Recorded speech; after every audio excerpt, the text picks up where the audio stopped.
Good evening and welcome. I'm Graham Smith from Republic. This is Beyond the Royal Headlines, the monthly webinar that we run with Republic. And there's an opportunity just to get a bit more into the details of the campaign, the issues and so on. And obviously this is run by Republic. And if you're not already a supporter or a member, please do go to republic.org. .uk where you can donate, join and get involved, and also go to the shop, which is particularly pertinent this evening because we are joined by Norman Baker, former Lib Dem MP, government minister, Privy Councillor, and of course author. And we're going to be talking things about royals, finances, Prince Andrew, and various other bits and pieces this evening. There is a Q&A function on Zoom, so please use that to ask any questions. Myself and Norman are going to have a bit of a chat for about half an hour, and then we'll start taking those questions. So check out the Q&A function. You should find that somewhere, I think, along the bottom of the screen. Yeah, we'll ask those questions of Norman in about half an hour. And just an apology, I am actually feeling a bit rough, so if I start sneezing and coughing and sniffing throughout the whole thing, then that's why. But I should welcome to this webinar.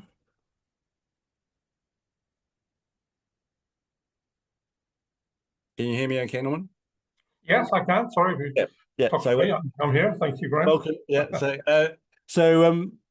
Yeah, obviously you brought this out in 2019. I think this is, and what do you do? Which is, it was 2019, and I think updated in 2021. I think from memory. Right. Yes, which is a really good sort of tour de force on all things royal and what's wrong with it. And you have now brought out a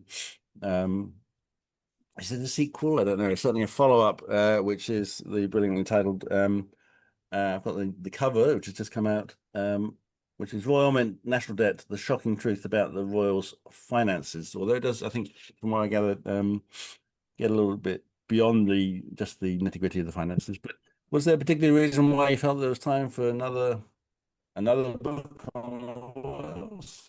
Well, I think the simple answer is that we're still there with the royals. They haven't been removed, or they haven't changed themselves. You haven't moderated their behaviour. So everything that was wrong with them in 2021 is still wrong with them now, effectively. That's one reason. Second reason is that a very self-indulgent reason, if you like, was that my publisher felt the last book had gone so well, they wanted a follow-up. So that was an encouragement for me to do one. The third reason why I've concentrated on the finances, Graham, is because this is where I think the royals are vulnerable. There are all sorts of reasons why people may or may not like the royals. And certainly people like Prince Andrew are doing Republic and others a wonderful job. But I think in terms of the really serious issues, they relate to the public finances, they relate to the lack of information available, the lack of information through the Freedom of Information Act, which they've exempted themselves from to a large degree. So all that needs to be sorted out. And I think that if the public really knew just how much the royals had in their coffers, and how much they were avoiding in tax, and how much is squirreled away over the years from the public purse or from tax exemptions, they'd be pretty horrified by that. So I'm making it part of my task to try and broadcast the truth about their finances as much as I can. I haven't in this book majored on the issue of getting rid of the monarchy and becoming a republic. I'm a member of your Republic group, of course, as you know, Graham. But the reason I've done that is a tactical reason, because I don't want an argument about the status of the royal family in terms of the constitution. Although I'm happy to engage with that argument. What I do want an argument about is about the finances, because I think that's where they are vulnerable. That's where the public can be brought over. And of course, if the public then sees the finances of what they are, then that leads directly, does it not, to questions about whether we should have a monarchy. Indeed, yeah. And what's kind of the headline take on what they're costing and what they are squirreling away? And what's the sort of, if you had to sum it up in a nutshell, how bad is it? Well, it's terrible. First of all, they're far more expensive than every other European monarchy by a country mile or a country marathon. If you look at the cost of the monarchies in the Scandinavian countries or in the Benelux countries, I mean, ours is 10, 20 times more expensive than they are. And I've gone through actually the costings for the other monarchies in the book. There's a chapter in the book about that, other monarchies. There's also, it's not directly financed, but also comparing how they behave constitutionally, because in these other European monarchies, I mean, if you're going to have a monarchy, let's have one that's a bit modern anyway. And the other European monarchies, they've changed. You know, the King of Norway and the Dutch monarch, they have to take an oath to the constitution, to democracy, before they take their seats on the throne. They have to do that. In this country, we're still in the ancient tradition of taking an oath to them, the unelected. And you remember, Graham, of course, if you're elected an MP, as I was four or five times, then you cannot take your seat until you've taken an oath to the unelected, not simply to the monarch, but to their heirs and successors. And remember, of course, the top 10 heirs and successors include Prince Andrew and Prince Harry. So they're in the top 10. You know, it's astonishing that if you had a political party that campaigned for a republic and won a majority of seats in the House of Commons, they would have to take an oath to the elected king before they could actually enact their policies. I mean, this is a ludicrous situation in this country. So I think it's time some of these ridiculous things are exploded, because behind the absurd constitutional positions, that's where the finances are hidden. That all wraps up together. So you change one and you change the other. Yes, indeed. I mean, I would say that, I mean, just on this weekend just gone, we were in Copenhagen for the Alliance of European Republican Movements, and the Danes and the Norwegians and the Dutch would say that their monarchies are pretty much as bad, but constitutionally there are these sort of important differences. As you said, the relationship has been turned on its head, where they have to swear allegiance to the constitution, whatever, rather than the other way around. So it's certainly different in many ways. Well, let me maybe I'm not defending their monarchies. What I am saying is that they're a lot less bad and a lot less expensive than ours. Yeah. And I mean, to my mind, the expense really comes down. It's a bit like MP's expenses years ago, and you would have been in Parliament at the time that broke. I mean, it was, you know, people did that because they thought they could get away with it. I mean, people tend to do that. Even the best people sometimes make bad judgments if they think they're not going to be scrutinised over it. I mean, the royals are allowed to get away with an awful lot, and so they do. I mean, is it the secrecy that is directly linked to the massive cost? Yes, I mean, actually, I was the MP who, on day one of the Freedom of Information Act, tabled a request about MP's expenses. So I had to blow that out actually when it came out. I did do it because I was dealing with environmental measures, and I wanted to see who was claiming for trains first, and who was in cars. That's why I was doing it. And all this stuff tumbled out about moats and everything else, which is just absurd. But I mean, yes, I mean, the system worked. I mean, they tried to stop me. The House of Commons tried in vain to try and shut me up and to stop the information coming out. It finally took, you know, the Information Commissioner to rule that yes, I was entitled to the information, and then of course everything changed at that point. But those who are in a position of privilege and benefit from secrecy, of course, want that secrecy to continue. And when it continues, they think they can get away with it. They think no one will notice if they behave badly. And even if they're found out, the tendency of the royal family down the generations has been not to change their behavior when they're found out, but to, you know, paint over the cracks in the walls and hope no one notices. And here's an example of this. Charles, of course, was found out behaving unconstitutionally, even within our unwritten constitution, by writing to ministers and trying to influence government policy, you know, against a hunting ban and in favour of farmers or whatever he was doing, and selling homeopathy. He was writing to all these ministers about these matters, which he shouldn't have done. He's supposed to be above politics. And of course, when that all came out with The Guardian, really pushed that very hard, when that all came out, he didn't apologise and say, fair cop, I shouldn't have done this, I won't do it in the future. No, what he did was he wrote to the government and said, I want exemption from freedom of information. And of course, that occurred in 2010. And now we can find out nothing very much about the royals.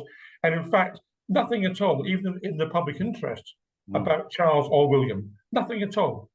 And this is a long tradition, if I can use that word, of the royals, because I think some people think, because particularly with this sort of discussion about modernization and the Queen agreeing to pay tax, that things have steadily got better. But actually, in the 20th century, certainly they went in reverse. And you commented in your first book, and what do you do, that between the start of the 20th century and the end of the Second World War, everybody's tax went up because obviously there's big expansion of the state, whereas the royals' tax dropped to pretty much zero in the same period. Yes, that's exactly right. And a lot of these so-called traditions we have, like all these coaches and stuff, I mean, they're not ancient traditions. A lot of them were invented in the 20th century. So that it's all a con, really, Graham, to be honest with you. It's a big con. But coming back to the finances, one of the other things I wanted to pick up on in the book was actually just how much they've got.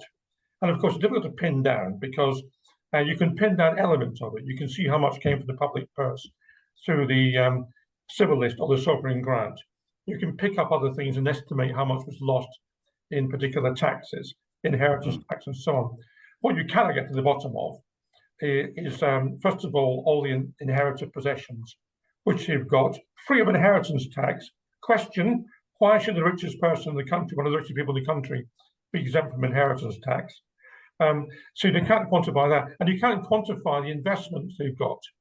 But the Sunday Times rich list and so on, which people tend to go by, tends to put Charles at about 650 million, which of course is pretty large anyway, and larger, by the way, than some of the European monarchs by comparison. But that's a grotesque underestimate. For example, the Queen was exempt, the Queen Elizabeth was exempt from income dividend tax from 1952 to 1993. And the Daily Mail, of all people, and actually Daily Mail is quite good at holding the Royals to account on finance, the Daily Mail estimated that one exemption alone gained her almost £1 billion. So, you add in that to everything else, and you get the figure far higher. The latest estimate, which has come out, which people seem to be landing on, and Channel 5 used it the other day, is 1.8 billion for Charles as his wealth. I think that's another estimate. Look, I mean, the estimate for the worth of the jewelry that's been accumulated by various monarchs down the line is over 500 million alone. Just that one figure. There's 100 million for a stamp collection. There were 27 million for racehorses. You add all these things up, and you get to way beyond 1.8 billion. Yes, I mean we're certain he's a billionaire, and I think that's absolutely unequivocally the case. And as you said, there's an awful lot. I mean, they talk about the fact that when Charles was Prince of Wales, that he would say what income tax he paid, but of course what they forget to mention is that he's only declaring the tax he had on the Duchy of Cornwall income. He wasn't declaring anything else, so there was no openness at all, and he could have just been ignored. But it's gone backwards because he at least, I mean, there's marginal credit, 5% credit for at least telling us what the tax was on the Duchy of Cornwall. Of course, William now has decided not to give information out at all. So they've gone backwards again on that. And I think, I'm not quite sure, but I think Charles has now followed suit and is not giving information on the Duchy of Lancaster, where he now is. So, I mean, that's another example of how they're trying to smother everything over so we don't find out what the truth is. And part of that also is the duchies. Now, we've done quite a lot of work on this, and I think you've talked about it in your books as well, because again, this is dishonesty and sort of sleight of hand, suggesting that you don't need to look at this because the duchies are ours. But I mean, we've demonstrated quite clearly that they are not the property of their personal property. I mean, what's your have you sort of delved into that any further? Yes. I mean, let me just say, Graham, you'd be very kind to mention my new book coming out. I should mention your report, Ditch Duchies, which is very good. If people haven't got it, they should get a copy of that as well. But look, I mean, I think the whole thing is highwayman theft, the duchies. They should have been handed over to the public purse, as it were, in 1760, when the Crown lands were handed over to Parliament at that point, in return, effectively, for the civil list being sufficient for George III to make ends meet. That's what should have happened in 1760. And the only reason they weren't handed over was because they were worthless at the time. One of them was, I forgot which one, Lancaster, I think, was worth less than £2 or some ridiculously low figure, £20, I think it was worth. So they were ignored at that point. But they should have been handed over there, and they've always been sitting on these duchies ever since. They are not their property, in my view. They belong to the state. and they should be returned to the state and wrapped up, as I think you've agreed, in fact, in your publication, with the Crown Estate as some sort of national estate, which then the public benefit from rather than the royals. But even if you allow Charles to argue wrongly, this is a private estate. It's not a private estate. I mean, what other private estate has got parliamentary scrutiny and requirement, not very much of it, but requirement for the accounts to be submitted regularly to the Treasury? What other private estates are exempt from corporation tax and capital gains tax? This is not a private estate. This is a public estate, which they are squatting on. And also, I mean, the language they use is interesting because it's not really an estate at all. I mean, when you think of estate, you think of massive houses in the countryside with, you know, rolling hills, but it's essentially a property portfolio, a property company. And yet it doesn't pay taxes that other companies have to pay.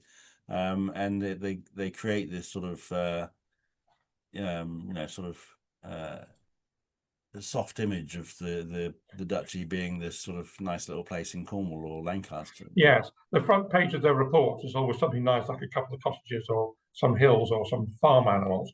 I mean, not the warehouses in Milton Keynes, which they own, not the unpleasant buildings. They're not soft at all. They are hard. They are a very hard-nosed property company, both of them, Lancaster and Cornwall.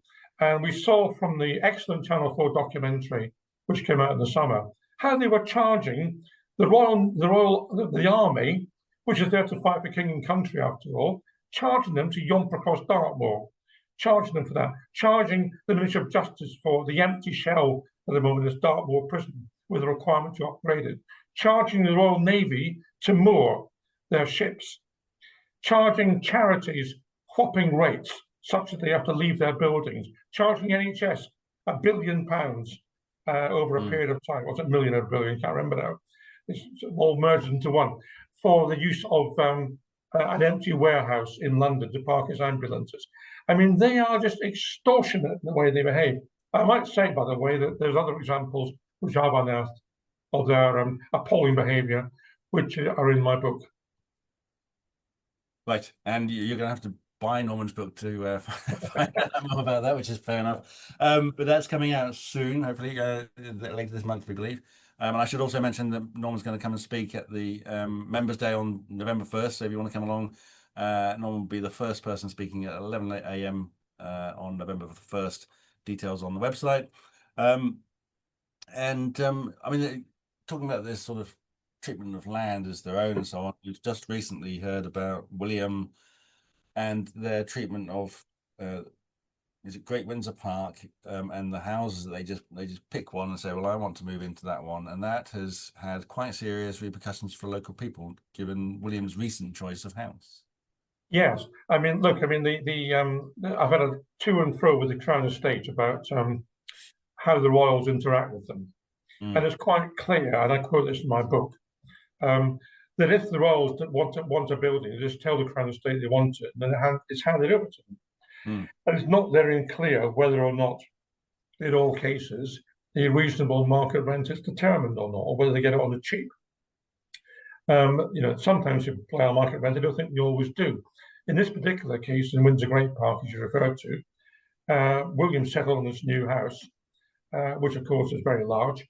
He doesn't want any riffraff near him, so two other cottages full of people who've been there for a very long time, causing no problem at all. They've been told they're being evicted. I hope they're going to be found somewhere nice. And in the meantime, William has arranged for a ghastly, highly obtrusive fence to go, a wooden fence to go all the way around these acres, which apparently he needs, security cameras and everything else. It will be an appalling sight in Windsor Great Park. And of course, it means that those people who've used that particular part of Windsor Great Park for years, for example, to walk their dogs, they'll be turfed off it. I described it the other day as a land grab, and basically he's just decided to cut local people out of the huge area of the Windsor Great Park, which has been publicly accessible for years, and they continue to treat the Crown Estate land as their own, and it isn't their own. And this relationship with the state is really troubling. And I mean, you say you've tried to get into how that works, and that they just sort of hand over what they're told to hand over. But I mean, do you know why it works like that? Are they under pressure? Is there a rule? Is there, why does the Crown Estate put up with it? I think the Crown Estate feels a bit intimidated, to be honest with you. But on one hand, they're intimidated. On the other hand, they have said, quote, that it's not a private estate owned by the king. They've been very clear. It's not a royal estate. They've said that on the record, so that's been helpful at least. I mean, the whole thing. There's a whole chapter in my book about royal properties called Houses of Windsor, which goes through all these buildings they've got up and down the country. I mean, astonishing number of buildings which they have all over the place. Both ones which they occupy or have sitting available for them, or alternatively ones which they let out at market rate to poor parishioners in places like Sandringham and near Sandringham. So they've got an astonishing property portfolio which they hold, and of course the rules don't apply that apply anywhere else. So you can't you can't get your property guaranteed and have the right as a leasehold to buy if you're in the Isles of Scilly. That's still not possible to do that. It's a feudal arrangement in Scilly. Equally, if you go out to Charles Williams' place in Woodlands Great Park, he's not had to apply for planning permission for that. He just does it. The rules that apply to everybody else don't apply to the royals. Yes, and I do think I always apply the same rules to politicians as you would expect to be applied to politicians to the royals. And I just think that, if Keir Starmer decided that, St. James's Park was going to now be the back garden of Downing Street for his own private use, he'd be out the door within seconds. And it's extraordinary that they managed to get people to believe that this is perfectly normal arrangement, that because it's essentially theirs and they can do what they want. Yes, that is how it is. And it's also the case, for example, that MPs have got very strict rules, and I go into this in the book because it means it's a method of accumulation of wealth for the royals. Yeah. When MPs receive gifts, there are very strict rules about you can't keep them above a certain amount of money. I remember receiving something years ago from the Saudi government, which I didn't actually want anyway, but I couldn't keep it because it was worth too much, so I gave it to charity. But I mean, they also don't give things to charity; they keep them all themselves. And even worse than that is they don't have a register of what they receive. They're able, the individual member of the royal family who receives something is able to determine, he or she determines whether it's a personal gift from a friend or a gift given to them in their official capacity. And my book's full of stories about Camilla keeping jewels, which clearly she shouldn't have kept, worth a lot of money from these Middle Eastern places in particular. So the normal rules don't apply to the royals. And similarly, look at the fuss over Keir Starmer's glasses with Lord Ali. I mean, I'm not saying he was right to accept this glass. He was probably quite stupid to accept them. But we found out about it, didn't we? And there's been a fuss about it. But, that's a microcosm of wealth compared to what the royals receive. Free cars from people, Aston Martins, jewelry for the Queen. It's extraordinary how much they're given, and they keep it by and large. And the obvious point that needs to sometimes be restated is that the reason why this is a problem is because they have access to the corridors of power, and there is a reason why they're getting gifts, because there is an assumption that they want something, the people giving the gifts want something in return. Now, it may just be that they are ingratiating themselves with the royals on a lot of these occasions, but clearly there's a relationship there which is unhealthy if the people giving these gifts are people of questionable reputation from places like Qatar, such as, for example, the £3 million in carrier bags that was brought into the country illegally and Charles. Can you imagine the fuss it would have been if a cabinet minister had been receiving bags of cash like some sort of mafia boss, as Charles appeared to be at the time? Can you imagine the fuss it would have been, quite rightly, about that? And Charles just said, "Oh well, it wouldn't happen again. It's best we get out of them." My understanding is that it's not, you can't legally bring that much cash into the country without declaring tax and explaining where it came from, so they know that it's not money laundered. So no, it needs to be a police investigation really into that. But of course there won't be. No. The police. There's also a chapter in my book about the police who fail again and again to do anything about royal excesses and royals breaking the law. To be honest with you. They don't do anything about it, and you know that as well as I do, Graham, from what you've been doing. But there was that letter that Michael Fawcett wrote, basically saying, give us some money for Charles good causes, and we'll help you with your citizenship application and get you an honour. Contrary to the Abuse of Honours Act 1925, which I reported to the police. It was there in black and white, literally the letter making the connection, and yet the police said they can't do anything about it. And also, they said that they interviewed two people, and they always say, two men, one of whatever age, but neither of them was 73 or whatever it was. So clearly, Charles wasn't interviewed as either a suspect or witness. No, as he would say himself, it really is appalling. Yeah, and obviously, in terms of police, Andrew is the one that attracts so much attention. But aside from the stories, Virginia Giuffre and all that, and Epstein, which have been gone over many, many times, there are lots of other questions around where his wealth comes from. And obviously, more recently, we've had questions about Fergie. They seem to live these sort of very expensive lifestyles. And have you managed to determine, you don't necessarily need to give all the information away if it's in the book, but have you managed to get anywhere in terms of understanding where that wealth has come from? I think so, to a degree. I mean, Andrew's been a recipient of freebies from people over the years. Yeah. He did get a bequest from his mother, I think, when she died. So there's some money there. But he's having to pay 4 million a year, I think it is, to keep his huge property going. 30 bedrooms, God knows how many acres, a number of cottages. I mean, the place is just him and Fergie rattling around. He's at one end of the house and she's at the other end and the other wing. I mean, and they spent £4 million just on that, 3 million of which is security, because Charles had withdrawn security in order to try and force him out of the house, and he hasn't forced him out yet. So, I mean, that's a huge cost. I think what's happened is they're in some difficulty because, as you say, the money has by and large dried up because he's now persona non grata. Fergie ditto, and the money is still required for the lifestyle they've got, and it's always been the case that you pour money in like a colander and it comes out the other end, as far as Fergie is concerned. So they're still spending, but they can't afford it. And I noticed, in fact, last month, and again, I got this in the book, that it's quite up to date, my book, in that Fergie had to sell the house she bought in Belgravia. She bought a house in Mayfair about 3 or 4 years ago, and that was 4.25 million, a nest egg for her daughter, supposedly, which seemed like a sensible investment. She just sold it for 3.85 million, taking a £400,000 loss. So they must be a bit short of cash to do that.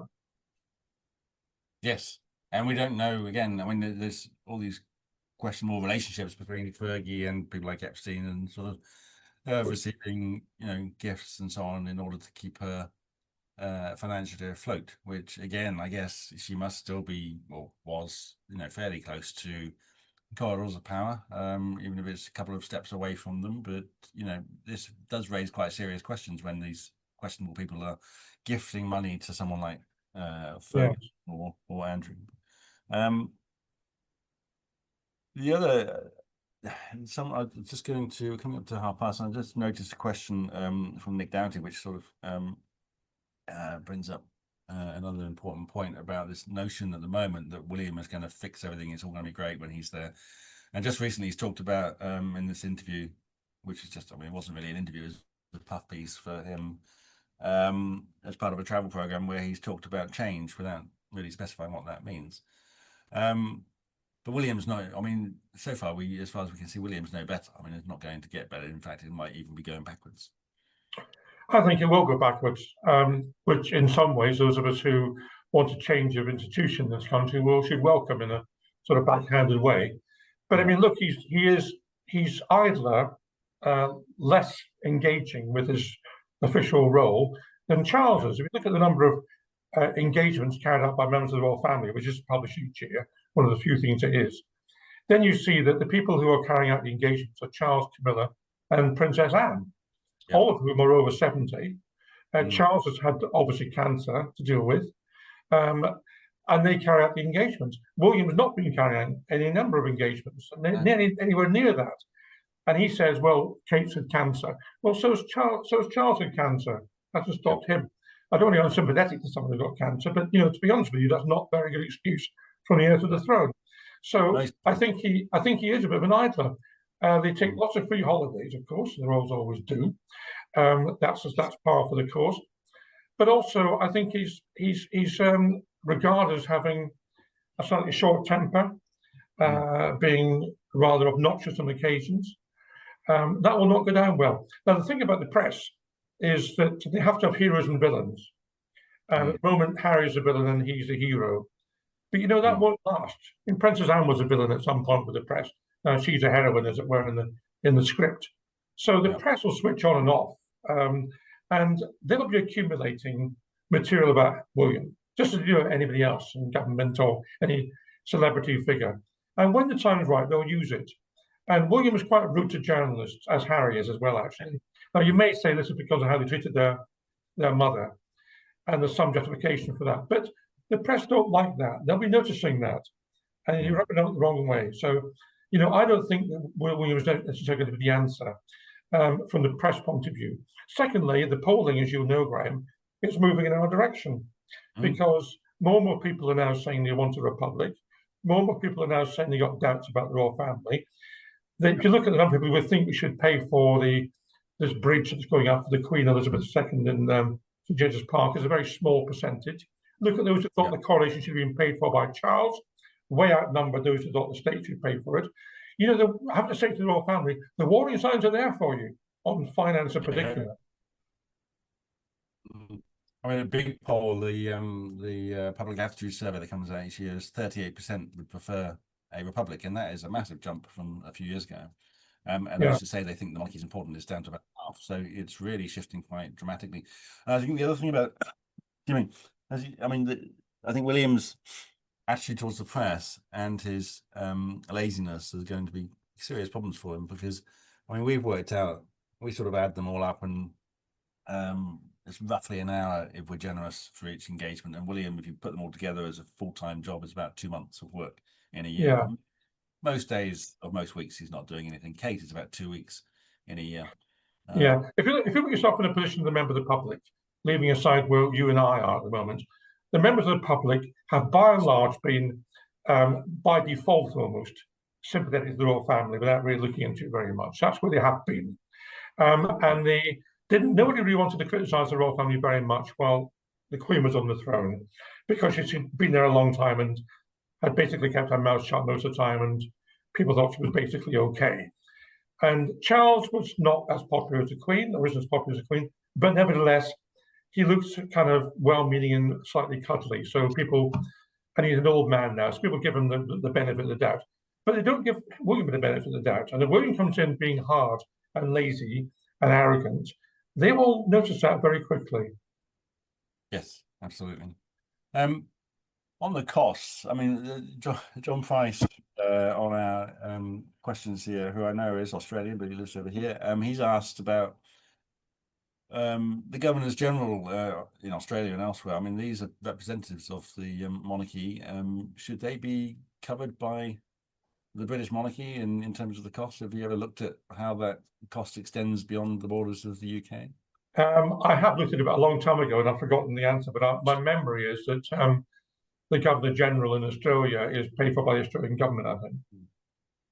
Do you think that, I mean, I don't know whether that should be the case, really. I mean, because within the UK, you've got people like the Lord Lieutenants who are representatives within the UK, and the monarchy doesn't pay for those either. So, no, well, I mean, I think they could be completely abolished, to be honest with you. I mean, I think I say in my book that what are these people for? You know, to get rid of a whole lot of them. As far as Australia is concerned, I have to say to was it John and to others from Australia, you know, I don't understand why you haven't got rid of the monarchy, because you're a very, very long way away. I don't think they do very much for your country. There was a referendum, I think, of some sort, or a vote of some sort some time ago. And I think the reason that the monarchy was kept was because no one could quite agree what the alternative was at the point. It wasn't pro-monarchy, it was kind of uncertainty about what else could put in its place. Yeah, and badly skewed by the very pro-monarchy Prime Minister at the time, which didn't help. But yeah, it's a complicated one in Australia, and I think that the Australian Republicans are too timid. But yeah, I think that they're ripe for getting support in Canada. Canada was always considered the most loyal realm, and support for the monarchy there has collapsed. I mean, it's well below 50%. and I think that might be true in New Zealand as well. And indeed, it's collapsing elsewhere in Europe as well. So I think there seems to be a kind of a zeitgeist of turning against the generally.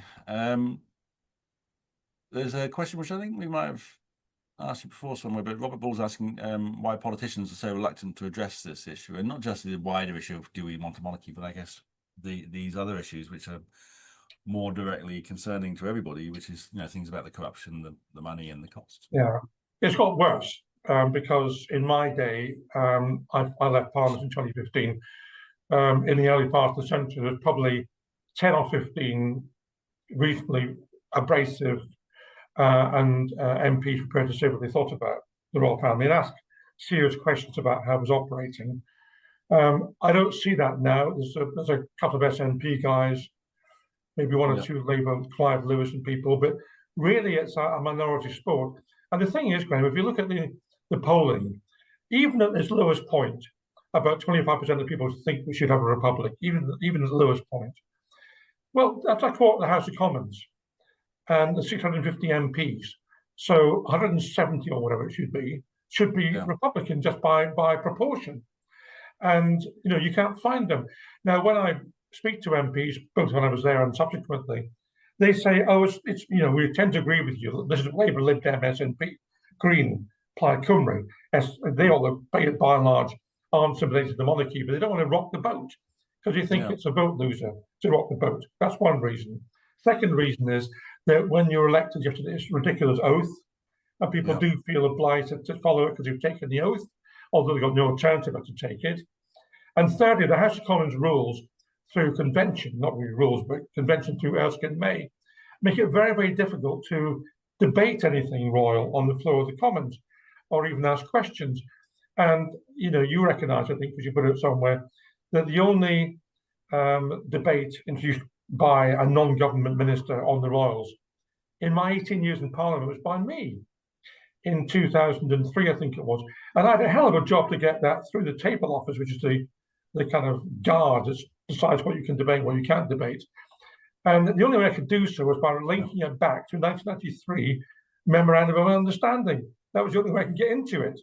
And that's absurd. We can't talk about our own constitution on the floor of the Commons.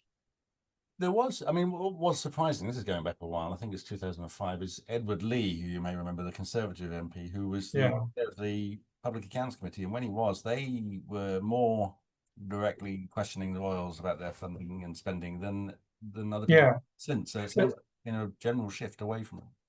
Well, there's a curiosity about select committees, which is a healthy curiosity, which is that by and large, people tend to leave their party hats behind and look at matters based on the judgment of the issues before them. It happens in all select committees. It's quite a healthy thing. So Edward Lee would have been on the floor of the Commons, might have been defending the royal family, but able to wear a different hat when he's in the committee. And this also raises the issue of the sovereign grant, which is a complete farce. And when it was introduced, they were talking about greater scrutiny and all the rest of it that's provided for by the Sovereign Grant Act. But Parliament has barely looked at it. I think they had one look at it by the Select Committee about a year after it came in, and then they've pretty much ignored it. Is that correct? Well, look, the again, this is in my book, and it's not a secret, but the extraordinary way in which the royal family benefited from the change in the civil list to the sovereign grant is just obscene, particularly at a time when public finances have been quite tight. And you have to look at the civil list in 2011 was 7.9 million, together with if you add all the transport and everything else, you get generously to about 31 million for that year. And what's it now? 125, 126 million. It's way above inflation. It's roughly 10% a year. It's gone up. And of course, the reason for that is that Charles was successful in his backstairs lobbying to change back to getting the Crown Estate completely illogically linked with royal finances. You may as well link the profits from Tesco's. That's just as logical. And of course, what he does by linking it with the Crown Estate is, first of all, subliminally suggest that the Crown Estate is something to do with the royal family, which it isn't. And saying, oh, we'll only take 10% of the Crown Estate's money, or 12.5%. You shouldn't be taking anything of it, never mind 12.5%. So that's a subliminal message he's very happy with on that. But the second thing, of course, the Crown Estate, like the Duchies, is a massively successful property company, owning, for example, most of Regent Street. So it's not surprising that they perform above inflation every year, which of course benefits the royal family. And of course, there's been a massive windfall from wind farms out there in the English Channel. All the money should be going to the Treasury to pay for schools and hospitals and defence. 25% up until now has been going to the royal family. For what? What have they done to generate that? Nothing. This notion that the Crown Estate is somehow funding the royals is obviously debunked by the fact that if the Crown Estate income drops to zero, the grant remains unchanged. It can't go down. It can't go down. Look, I mean, the fact that there's a completely logical link between the Crown Estate and the royal family's finances has been cited, and I've put it in my book, by permanent secretaries and so on. I mean, it's just a ludicrous linkage without any basis to it whatsoever. And it should be wound up. And what we should do, if we have a royal family going forward, we should revert to some sort of civil list with proper information published. Yeah. And just one very quick question from Robert Ball. Are you expecting to have your book serialized in any national paper, or is that still The negotiations are ongoing. But the last one was serialized by the Mail, the Daily Mail, and we'll obviously look at those, that paper and the Times in particular, to see whether they're interested. I have to say, I mean, I'm not a great fan of the Daily Mail. It's not my political flavour. Yeah. But when I was doing my research for the last weekend, this one, it's interesting that the paper asking the most questions about finance has been the Mail over the decades. And nowadays, the Guardian is catching up. But it's been the Mail. And I think the reason for that is that, leave aside the political bias of the Mail, which is more marked now than it's been for a while, leave that aside, it is actually a proper paper that believes in journalism and believes in investigating stories. And sadly, that's not true of other papers these days.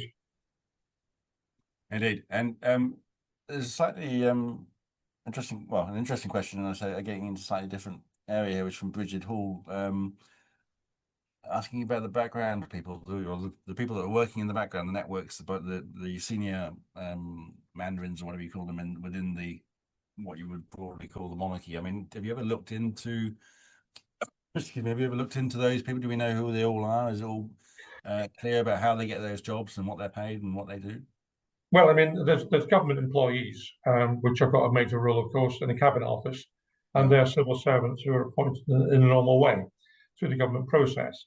There are many people appointed by the royal family themselves, either the kind of flunkies who wander around putting toothpaste on Charles's toothbrush or whatever they happen to do.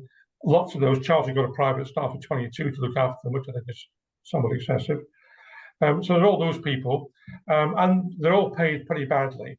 Again, there's a chapter in my book called Upstairs, Downstairs, which looks at how staff are treated, and they're treated very badly by the royals in terms of salary. It really is quite astonishing how much we've got a gulf between the rich and the poor in this case. The royals, smothering themselves in wealth, and the flunkies who are supposed to earn virtually nothing and be grateful for the prestige of serving the royal family. That's a mentality which is still there. Of course, some people are paid very well, such as those in high positions who are responsible for negotiating with the government and making sure the royals do rather well. They're pretty well paid by Charles. And Janet Mearns is asking, just going back to the tax exemptions and so on, specifically stamp duty. Do they get exempted from stamp duty when they're buying and selling property? Do they buy and sell much? Well, I mean, I'm not sure they buy anything very much. Most of it is either Crown Estate property or somehow lent out. But I think the legal answer is that the monarch wouldn't pay stamp duty, and the heir to the throne wouldn't pay stamp duty. But I expect if, I don't know, if Beatrice wants to buy something, she probably has to pay stamp duty on it. And someone who's not put their name on there is just asking also more broadly whether this connects to the wider aristocracy, which is an odd sort of nebulous concept, the aristocracy these days. But there are still earls and counts and whatever. Have you ever looked at beyond the? Yes. one of the arguments for abolishing the royal family is that it institutionalizes a sclerotic framework of society, which should have been removed years ago. And if you look at the change in society in, say, Germany with the Kaiser going in 1918, and in Austria with the Austrian-Hungarian Emperor going, in France where the monarchy was abolished, you look at those countries and you see that they've actually been freed from these sclerotic restrictions because they no longer have to have that hierarchical arrangement. The royal family does have all these people around them. There's a ridiculous hierarchy with, you mentioned counts and earls, all these things. I mean, I don't know where they all sit next to each other, but they do. They know very well that they know who has to bow to whom, who's got to curtsy to whom, even with an royal family. And one of the reasons why Meghan might got fed up was she would have to curtsy to Kate, which I don't think she fancied very much. And it's ludicrous, all these rules which still apply. And it's the same with the honour system.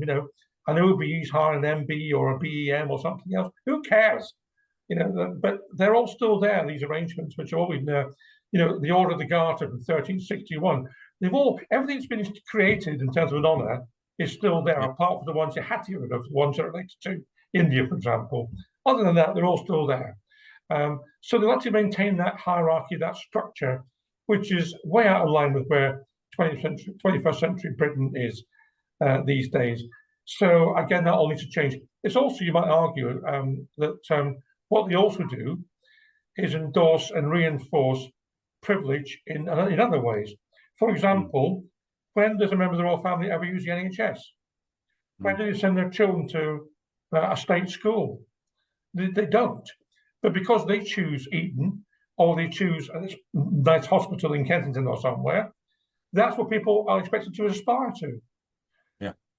And there's another, Phyllis Hyde is asking about whether a land value tax would have an impact on the wills. And I guess there's asking whether the information by the land registry can be useful. But my understanding is that the land registry only holds information on land that has changed hands since it was set up.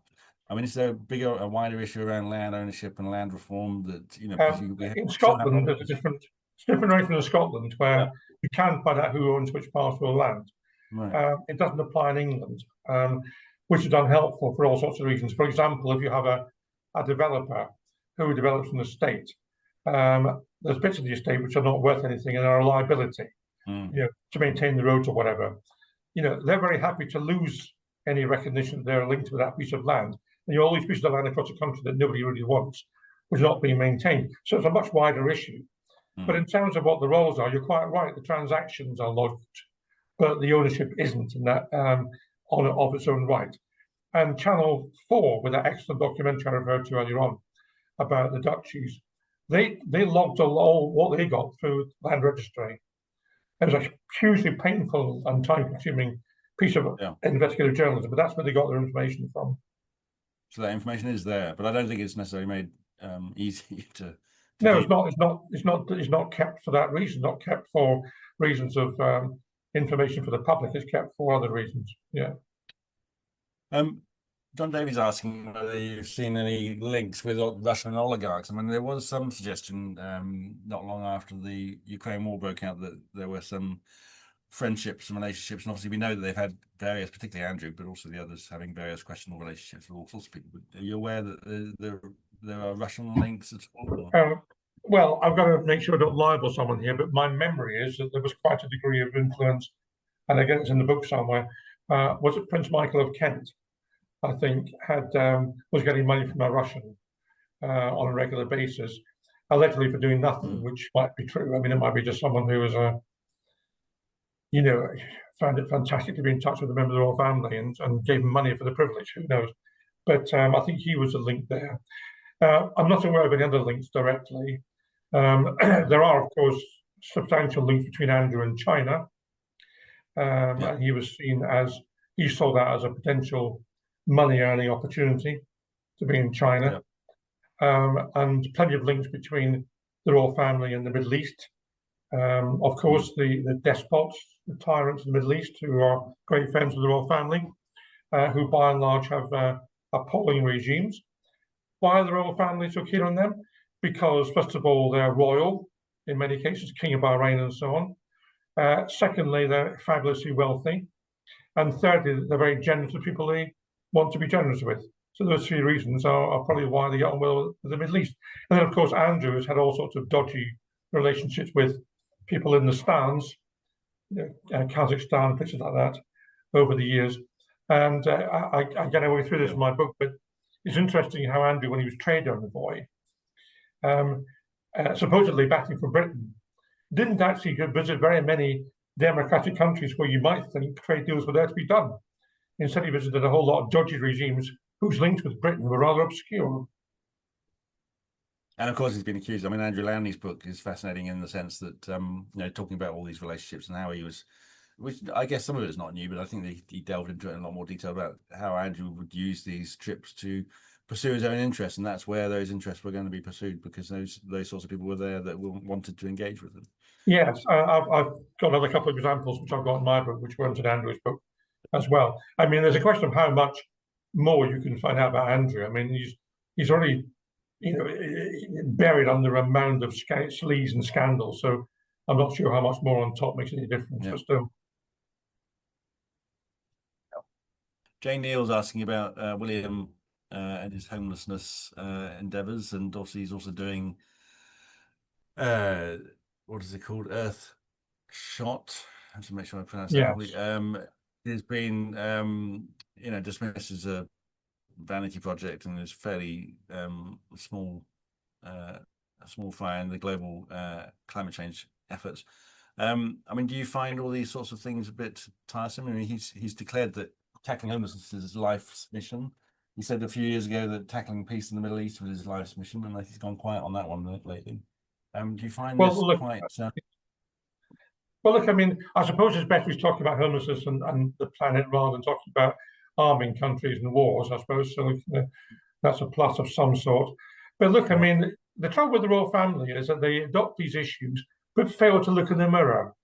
Yes. They really do. They never look at their own behaviour. It's always someone else should do something, but not them. Charles famously used to go on about climate change, still does. The last climate change meeting he went to in Italy, I think it was, he flew his car out on a plane to use over there. I mean, it's just beyond satire. Where he took a helicopter from London to Cambridge. Sorry, there's a brilliant train line from London to Cambridge. He took a helicopter from London to Cambridge to give a lecture about this poor old planet to a lot of people. You can't make it up. So they undermine their own case. And William's the same. He's showing no evidence of understanding homelessness with all his empty houses. At least all the houses he's got in my book. There's quite a few of them. He doesn't do very much about them. He could house well a few homeless people in his houses he's not using. Similarly, on the Earth Shot, again, he's not sticking to environmental principles. He's probably, and Charles certainly was, one of the top 1% of polluters in the world. The amount of travel they went on private jets and so on. So they're not in a position to say that. And as far as anything else is concerned, William puts a shot into Earth Shot, doesn't he, by going around shooting animals all the time. Still does it. We don't get coverage of that because there's not very good pictures for the royal family, but they still go and do that quite a lot. And they try and stop us finding out about it. But that's what they do. He said he was going to get rid of all the ivory that was held by the palace. Yeah. I think there's a hole at there's a sandringham. I think there's a hole of ivory. He was going to get rid of it all. Well, I then questioned him for the last book because I knew someone in his office actually. Has he got rid of all this ivory? And the answer was obliquely, no, he hasn't, because he can't do so while Prince Philip's still around. Was roughly what the answer was. Well, Prince Philip's not around now, so one of us might ask whether he's now got rid of it or not. Although I was reminded last week when Jane Goodall died, and she was absolutely outraged by trophy hunting, and there was this an article not so long ago where William was arguing that trophy hunting had a place in conservation, which I think, when Jane Goodall died last week, he was praising her legacy, which was interesting hypocrisy. But there was one last, maybe possibly the last one, see how much time I got, but there's a question from Hayley Wilson, which I've not seen this issue come up much lately, which is Royal Investment Properties Abroad. Specifically, there's a Transylvanian property. Yes. Have you looked at what they own in Europe and elsewhere? I've looked into it, but of course you can't find everything out. But I have got reference to some length about the Transylvanian properties Charles has got, which are not far from Dracula's castle when I was interested in blood-sucking arrangements. So he's got not just his hotel place, but a number of cottages as well. Well, quite a bit of land out there. I did actually bring up the Transylvanian lot to ask him some questions about his land holdings in particular. I mean, it's very expensive, I should say, to go over there and stay there. I asked him whether or not I could go hunting, pretending to be a hunter, and he told me I couldn't, so I couldn't put that in the book.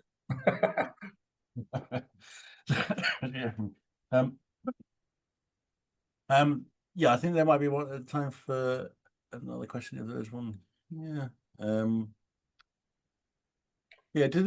you're researching this is Robert Ball again asking whether the palace ever tries to sort of get in your way in researching all this, or do they largely ignore you as a sort of irritant? They don't engage with me.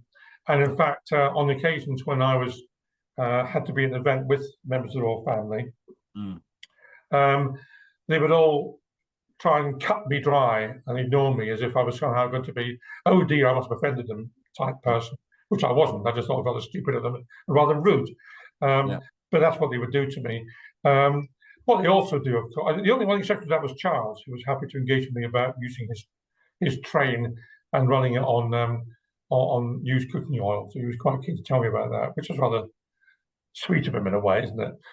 But no, what they do is they've got their spokespeople in out there in the world, and they make sure that. But people say the royals can't answer back. Of course, they answer back. They answer back through other people. They are lined up to answer back for them. Particular journalists, of course, who put the story, the spin. Particular editors who know they'll get a better picture out of the royals if they give them a nice coverage, and people like Jonathan Dimbleby, who was very keen to promote Charles. So they got voices out there and they use them. Yep. Okay. Well, I think we've run out of time, but thank you very much for coming on and chatting for so long and taking questions. Just a reminder, it's Royal Mint National Debt, the shocking truth about the Royals' finances, which is now available as of today for pre-order on Republic's website, republic.org.uk/shop.